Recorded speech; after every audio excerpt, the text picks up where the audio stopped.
Apocalypse chapitre 3, verset 14. Écrit à l'ange de l'église de Laodicée. Voici ce que dit l'Amen, le témoin fidèle et le véritable, le commencement de la création de Dieu. Je connais tes œuvres. Je sais que tu n'es ni froid ni bouillant. Puisses-tu être froid ou bouillant? Ainsi, parce que tu es tiède et que tu n'es ni froid ni bouillant, je te vomirai de ma bouche. Parce que tu dis, je suis riche, je me suis enrichi, je n'ai besoin de rien. Et parce que tu ne sais pas que tu es malheureux, misérable, pauvre, aveugle et nu. Je te conseille d'acheter de moi de l'or éprouvé par le feu afin que tu deviennes riche et des vêtements blancs afin que tu sois vêtu et que la honte de ta nudité ne paraisse pas, et un collier pour oindre tes yeux afin que tu vois. Moi, je reprends et je châtie tout ce que j'aime. Aie donc du zèle et réponds-toi. Voici, je me tiens à la porte et je frappe. Si quelqu'un entend ma voix et m'ouvre la porte, j'entrerai chez lui, je souperai avec lui et lui avec moi. Celui qui vaincra, je lui ferai asseoir avec moi sur mon trône, comme moi j'ai vaincu et je me suis assis avec mon Père sur son trône. Que celui qui a des oreilles entende ce que l'Esprit dit aux églises. Amen.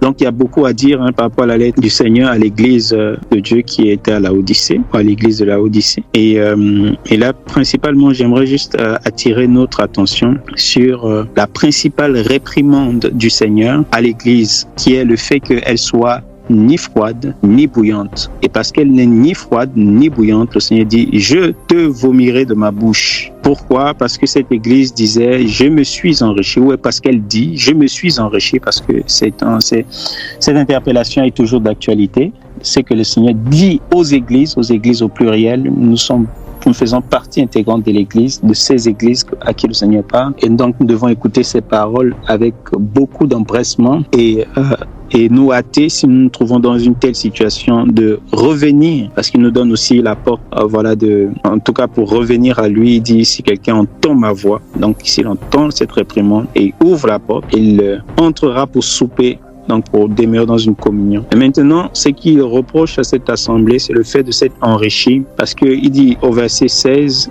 ainsi parce que tu es tiède et que tu n'es ni froid ni bouillant, je te vomirai de ma bouche, verset 17, parce que tu dis, je suis riche, je me suis enrichi, je n'ai besoin de rien. Et parce que tu ne sais pas que tu es malheureux, misérable, pauvre, aveugle et nu. Donc, cette assemblée était malheureuse, ses frères et sœurs malheureux, misérables, dans une misère. Ils étaient pauvres, et ils étaient aveugles et ils étaient nus. Mais le problème, c'est qu'ils étaient ignorants de cela. Ils étaient ignorants qu'ils étaient malheureux, ils étaient ignorants qu'ils étaient misérables, ils étaient ignorants qu'ils étaient aveugles, ils étaient ignorants qu'ils étaient pauvres, ils étaient ignorants qu'ils étaient nus. Pourquoi? Parce qu'ils avaient des richesses, parce qu'ils se sont enrichis et qu'ils avaient des richesses et qu'ils n'avaient besoin de rien. Donc leur abondance physique, leur richesse physique, leur prospérité matérielle leur a aveuglé au point de leur convaincre, voilà, que Dieu était avec eux, alors que Dieu était fort loin, éloigné d'eux. Mais ils ont mis devant leurs yeux un standard humain,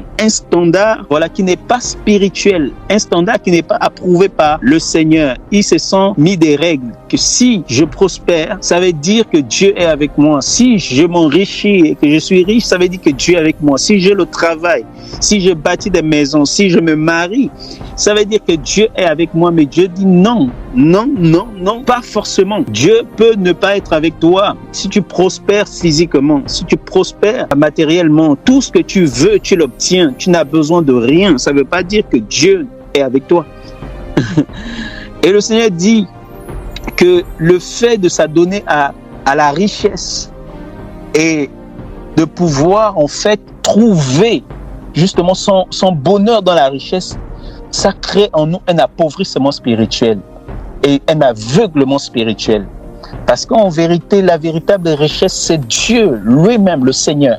Si le Seigneur n'est pas notre tout, si notre cœur ne trouve pas son bonheur en Christ, mais plutôt dans les plaisirs du monde, dans les biens de cette vie, notre cœur est fort éloigné de Dieu. Il est, comme le Seigneur l'a dit, c'est un mélange. Il n'est ni froid ni bouillant. Il est mélangé entre ce qui est froid et ce qui est bouillant. Il est tiède. Donc un peu de choses de Dieu, un peu de choses du monde mélangées. Un mélange avec le monde. Et Dieu appelle ça la fornication. Parce que celui qui aime les choses du monde, il est dans l'adultère. Il fornique avec le monde. Et Dieu dit que que si nous nous trouvons dans une telle situation, le Seigneur nous vomira. Et le Seigneur nous appelle à la repentance, à réformer nos voies, à le rechercher, à être rempli, voilà, d'un zèle ardent. Il ne demande pas d'être froid, parce que si nous sommes froids, ben ça veut dire que nous ne sommes pas de Dieu.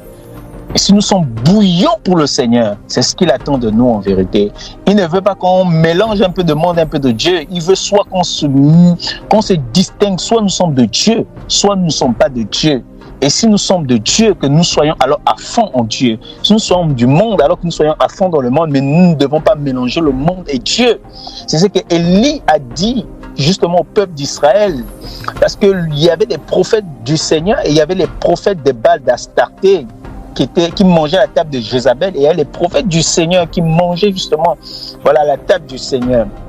Et quand Élie vient, voilà, parce que le peuple était dans la corruption, il était dans le mélange, parce qu'il tanguait de deux côtés, il dansait de deux côtés, soit il adorait Baal, Astarté, soit il adorait Yahweh, le Dieu d'Israël.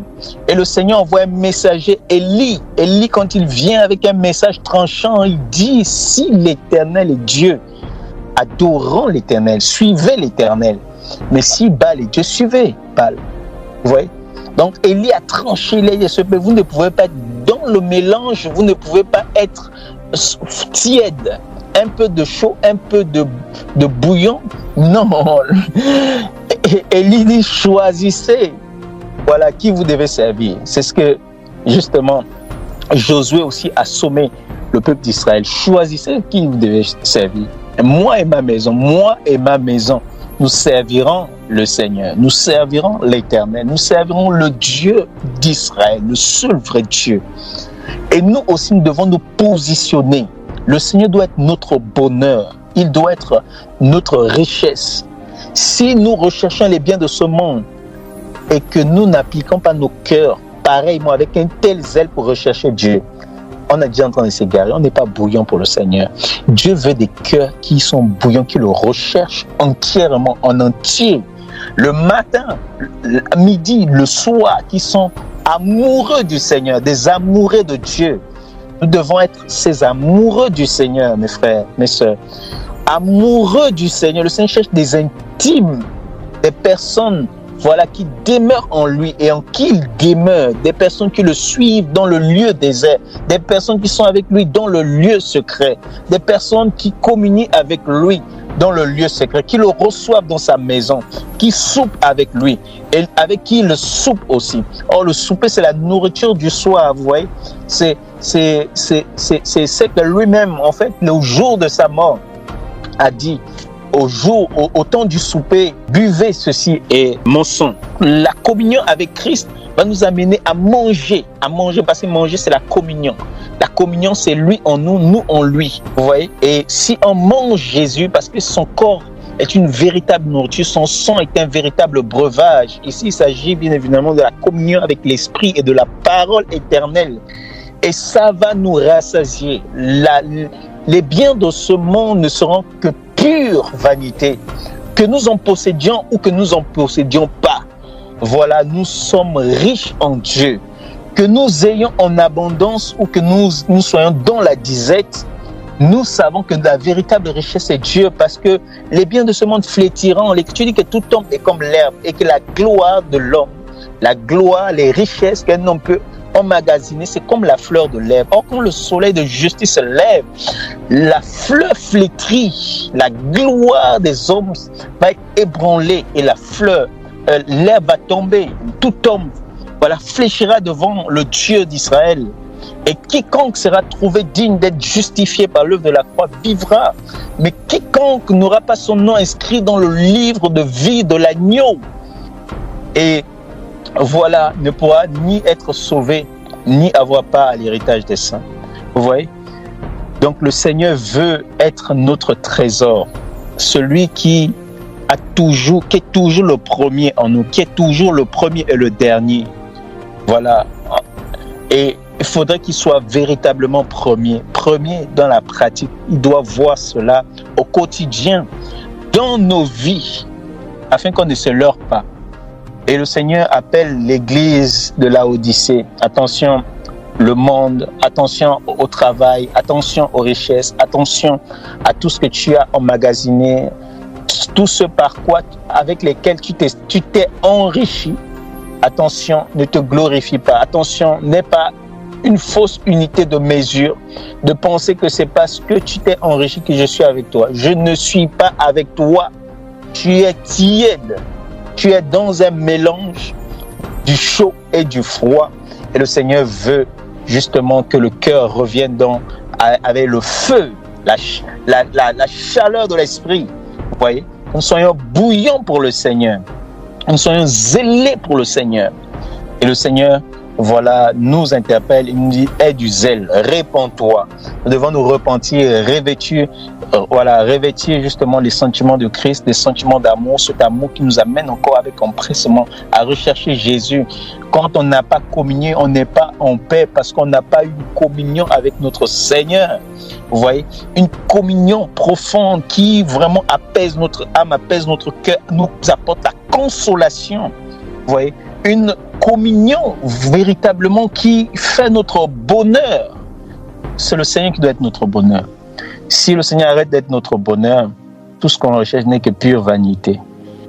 Donc, je voulais nous exhorter par ces quelques paroles. Il y a beaucoup de choses à dire sur l'église de Laodicée, mais voilà, ces paroles du Seigneur qui me sont adressées premièrement à moi et aussi à vous à plus forte raison, afin que nous puissions être zélés pour notre Seigneur et que nous n'attendions pas des temps de rassemblement pour être zélés pour Christ, pour vivre une communion, mais à plus forte raison parce qu'il nous a appelés à la communion avec son Fils, que nous soyons en communion avec son Fils et aussi en communion avec les uns envers les autres.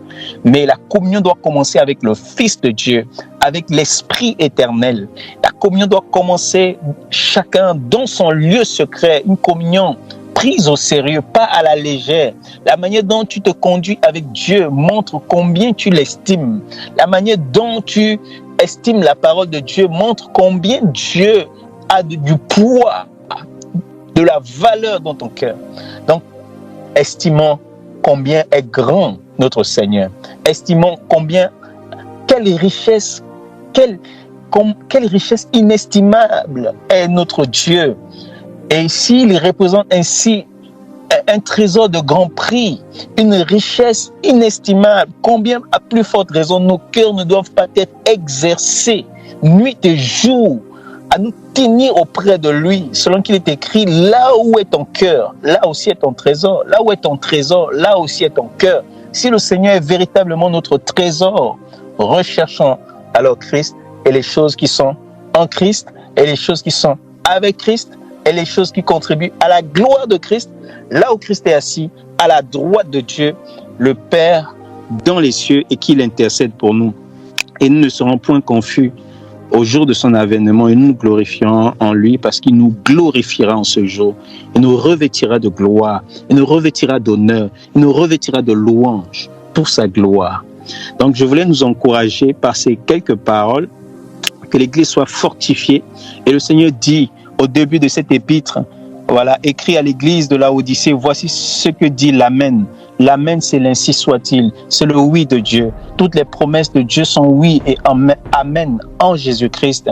Voilà ce que dit l'Amen, celui qui donne le sceau, l'approbation à la parole de Dieu, aux promesses de Dieu, celui qui accomplit ce qu'il dit. Et il se présente encore comme le témoin fidèle et véritable au commencement de la création de Dieu. Il dit qu'il est témoin, il est témoin de tout ce que tu vis, il est témoin de tout ce que tu traverses. Parfois c'est pas facile, parfois c'est difficile, parfois c'est compliqué, mais il est témoin, il voit, mais néanmoins il t'appelle, il veut que tu viennes, que tu mette ta confiance en lui et que par lui tu sois capable de pouvoir surmonter toute difficulté. Le Seigneur voit tes œuvres, il voit comment tu peines, mais par lui, voilà la force qu'il va te communiquer, tu y arriveras. Parce que ce n'est pas par la force, ni par la puissance humaine bien évidemment, mais c'est par le Saint-Esprit. C'est par l'Esprit éternel, c'est par la puissance de Dieu, c'est par l'Esprit de gloire, la puissance d'en haut, que nous sommes capables de pouvoir accomplir tout ce que le Seigneur nous demande de faire. Et le Seigneur dit, je suis fidèle, je suis le témoin fidèle. Il est fidèle et véritable, il est fidèle pour relever. Il dit que Au-delà de tout ça, ça veut dire que si tu t'attaches à lui, si tu reviens de tout ton cœur, il est fidèle, fidèle pour relever, fidèle pour consoler, fidèle pour avoir une communion véritable avec toi, avec moi, mon frère, ma soeur. Donc, attachons-nous à la fidélité de Jésus, la fidélité du Seigneur, et nous ne serons point déçus ni confus, parce que nous plaçons notre confiance en lui. Selon qu'il est écrit, j'ai mis en Sion une pierre. Voilà. Et cette pierre angulaire, quiconque se confie en elle ne sera point confus, ne sera point déçu. Mais tous ceux qui sont incrédules, cette pierre deviendra une pierre d'achoppement, un rocher de scandale. Quiconque tombe sur cette pierre sera écrasé. Et celui sur qui elle tombe, elle sera écrasée. C'est la loi du caillou et de l'œuf. Tu tombes sur Christ, il t'écrase. Christ tombe sur toi, il t'écrase. Vaut mieux ne pas être incrédule, mais de croire en celui qui est puissant pour nous sauver, qui a répandu abondamment en nous sa parole et qui est puissant pour sauver nos âmes. Selon la grâce qu'il nous a accordée, en nous accordant l'Esprit éternel, en nous rachetant de nos péchés, de nos iniquités, de nos crimes. Merci Père pour ta grâce et pour ta grande miséricorde envers ton peuple. Te louons, te rendons gloire au nom du Seigneur Jésus-Christ. Amen.